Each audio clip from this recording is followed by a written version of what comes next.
লইট্টা মাছের ফ্রাই খেতে কে না পছন্দ করে। তো আজকে লইট্টা মাছের ফ্রাই করে দেখাচ্ছি। এজন্য নিয়েছি বেসন, বেসনের সাথে কিছুটা হলুদের গুঁড়া, মরিচের গুঁড়া, লবণ, সামান্য ধনিয়া গুঁড়া এবং আদা রসুন পেস্ট দিয়ে একটি সুন্দর ব্যাটার তৈরি করে নিব। আমি একটি হ্যান্ড উইক্স দিয়ে ব্যাটারটা তৈরি করে নিচ্ছি। যে দেখুন কিভাবে মিক্স করছি। ব্যাস হয়ে গিয়েছে। এখন আমি আরেকটি পাত্রে হলুদ গুঁড়া, মরিচের গুঁড়া, লবণ, আদা রসুন পেস্ট দিয়ে মাছটাকে সুন্দর করে মাখিয়ে নিব। মাখানো হয়ে গেলে এখন আমি সরাসরি বেসনের গোলাতে মাছটি চুবিয়ে সরাসরি তেলে ফ্রাই করে নিব। এই যে আমি দিয়ে দিলাম তেলের মধ্যে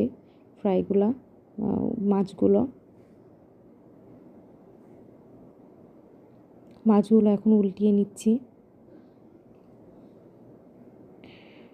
দেখুন হয়ে গেল আমার লইট্টা মাছের ফ্রাই। আপনারা অবশ্যই বাসায় ট্রাই করবেন, এটা খেতে অনেক বেশি মজা।